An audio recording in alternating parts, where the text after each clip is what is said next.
Thank you, councillors. Welcome back. Councillors, staff and members of the public, both here and online. This meeting is being recorded and it is a special council meeting. Before I do open though, I would like to acknowledge the traditional custodians of the land, the Wadandi Noongar people, and pay our respects to elders past, present and future. So, councillors, we are all here first and foremost. And the purpose, we do have one declaration of interest from Councillor Gassett on item 7.3. It is a proximity interest, so Councillor Gassett will have to leave the room for that item. And it's relation to his property owners. Is there any other declaration of interest? Councillor Brown. I've received it. Good, here it is, right here. 7.3 on the same item, and that's a financial interest. So Councillor Brown will also leave the room for that item. Thank you. Councillor Steck. I have a trivial interest. Trivial interest? Yes. What's your trivial interest? Oh, because my house is two streets away. So it's trivial. Sure. We can note it, but yeah, it's impartial. If you want to fill that out, it's no need to leave the room, but if you would like to fill that out as a trivial interest, you can do so. So the purpose of the meeting is to deal with these three items, and for those who are unaware of that reasoning, on Thursday onwards, Thursday evening onwards, council will be in caretaker mode. So there are positions or certain items here which are being brought forward to either give the CEO ability to be able to work through caretaker mode, which he wouldn't otherwise be able to do under the current motions. So there are a number of these items are confidential, but councillors, they're confidential attachments, so I'm happy to work our way to each item. If there are some further conversation, we will move behind closed doors on those items, but I'm happy to start on this process anyway. So we'll go along to 7.1. As I said, the backing information is confidential based on some of those processes, but I'll put it, I won't put it, I'll ask for a mover. Councillor Andrew, I won't be putting it. Councillor Quain is second. Is there any questions on this, councillor? And mind you, if it's around the tender documents or the evaluation report, it will just need to go behind closed doors, which I'm happy to do. But Councillor Kozisek. Thank you, Mr Mayor. I just have a question regarding the sewer line for that. I just have a recollection when we talked about, how can I say this without disclosing? Previous when we looked at upgrading the facilities in that precinct, we were told that we were not able to add any more toilets because of the new regulations regarding the sewage. And I'm wondering how we're getting around that now, if I may. Thank you. Sure, thank you. CEO, you able to provide some feedback on that? Thank you, Mayor. This has been something we have discussed, so I'll get the Director of Infrastructure to answer that question. Through you, Mr Mayor. Yeah, that was actually on the sewer line on the actual building, 6230 now Occupy. We couldn't upgrade, but there is an actual sewage line of Water Corps that runs directly through in front of the park towards DDC that we will plug into at that point, not actually through the building sewers. Councillor Smith, Deputy Mayor. Thank you, Mr Mayor. It's to do with finance, so I don't know whether it should be behind closed doors. Most likely, I would have thought, Councillor. So if it's to do with the report itself. To do with the number one executive recommendation. Yeah, I think it's just simpler to have that open. And I'm sorry for those members of the public, but obviously this is dealing with the tender document, and it feels there might be some comments around there. So I've got a mover to move behind closed doors from Councillor Steele and a seconder, Councillor Andrew. I'll put that. Those in favour, please indicate. That's carried. So members of the public, I do apologise. We should need to have a conversation around some of the confidential matters in this report. We will return behind closed doors to either read out any resolution that's been made. But at this stage, I'll ask you to please leave the room, and we'll invite you back in shortly when we make a decision. Thank you.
read any decisions made in public forum.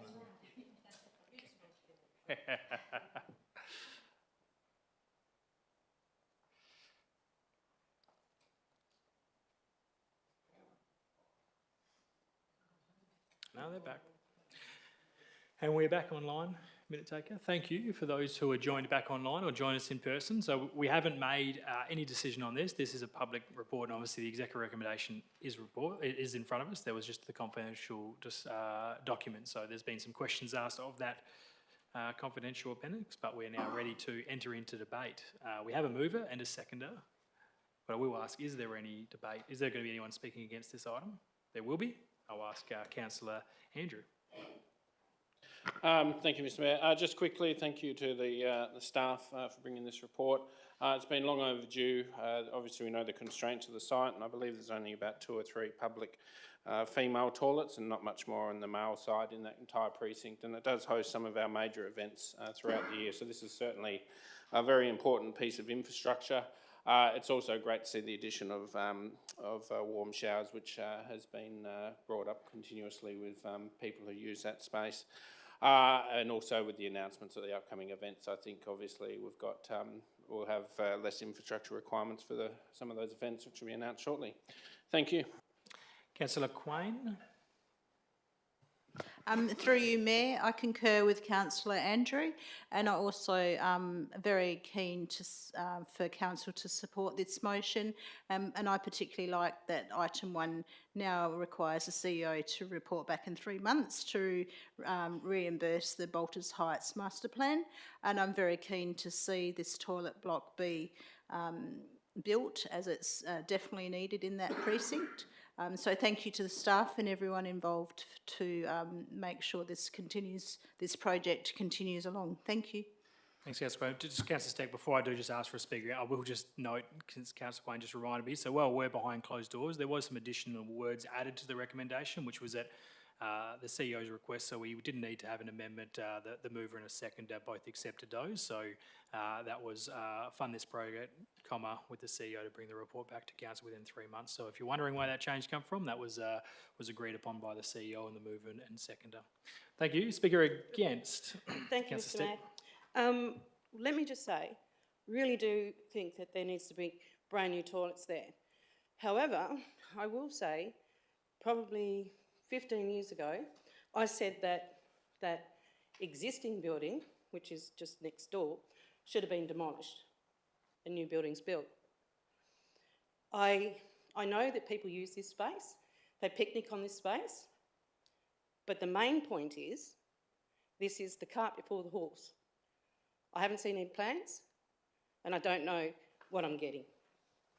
Thank you. Is the speaker in favour of this recommendation? Councillor Smith. Thank you, Mr. Mayor. I concur with Councillor Andrew and Councillor Quain.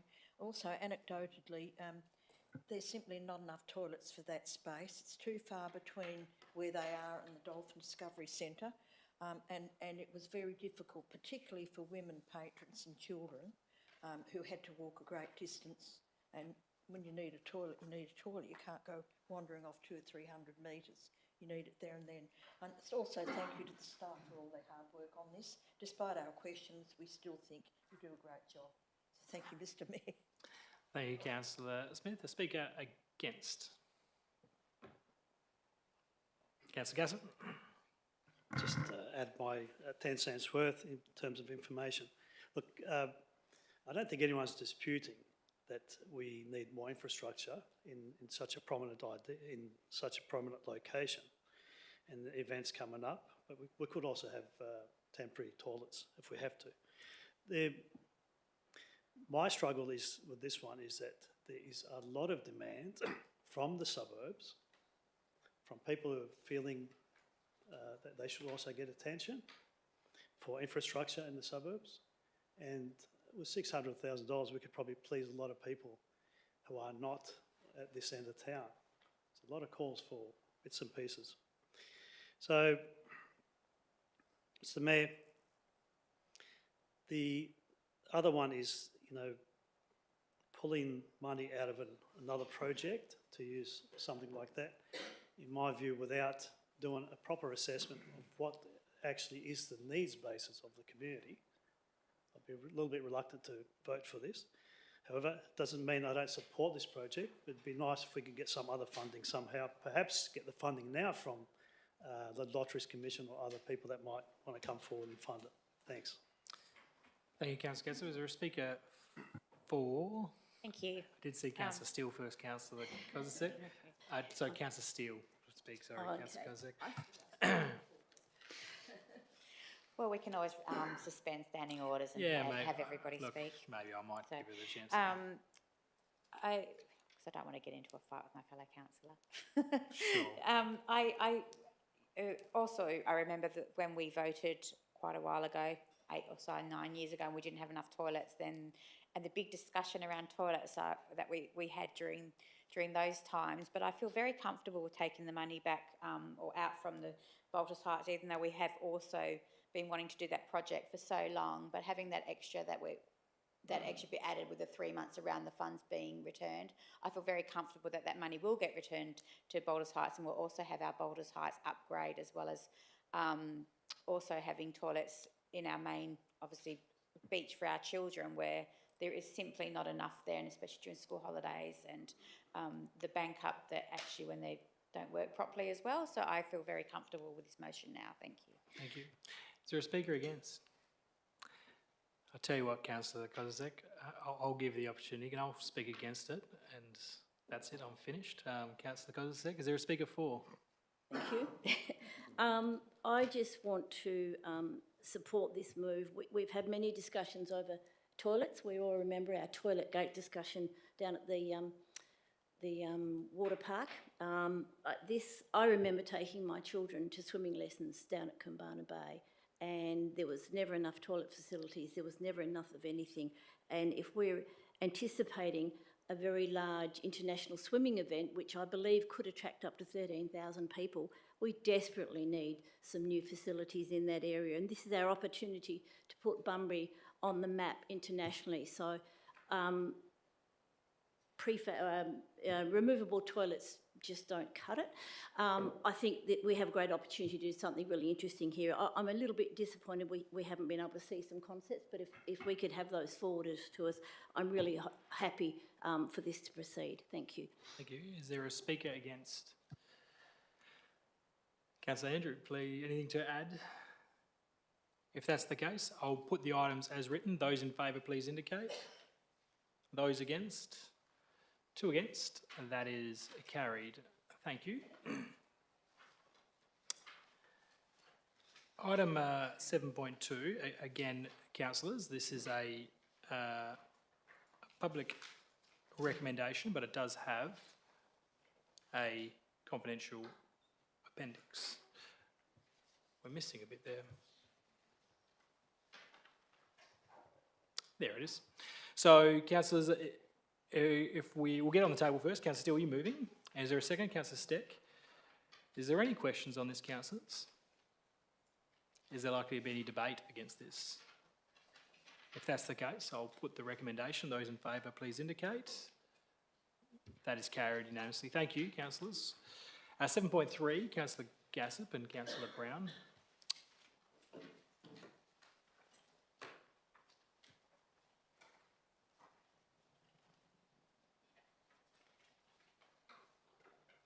Should be updated on here.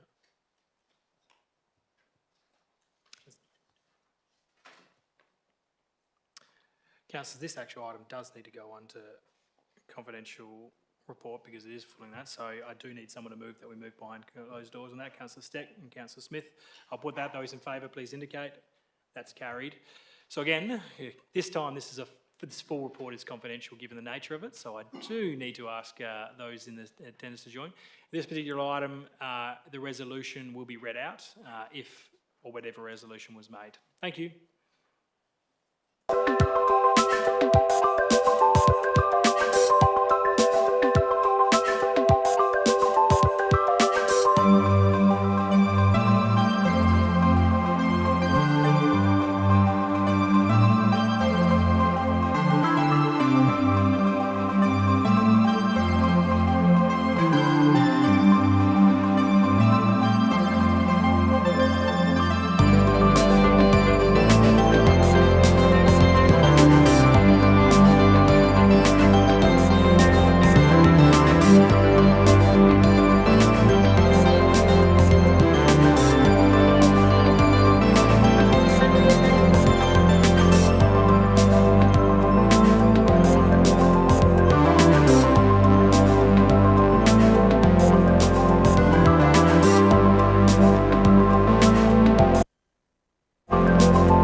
Welcome back, members of the public and our elected members. While we're behind closed doors, we dealt with item 7.3, the confidential potential acquisition of property. This item was moved by Councillor Quain and seconded by Councillor Smith, and it was carried unanimously. Councillor Brown and Councillor Gassett weren't in the room for the conversation, but that item was that Council authorised the CEO to undertake negotiations for the purchase of the lots identified within the confidential report. Proposed acquisition of property, and for 2, to present a report to Council for consideration following the 2025 City of Bunbury election with an update to seek further instructions. So if you came back to listen to that resolution, it doesn't give you a whole lot of information, but Council did pass that unanimously, and that report will come back to Council. Thank you. That does bring us to a close of this special Council meeting. Thank you for those who have attended. I declare this meeting closed. Thank you.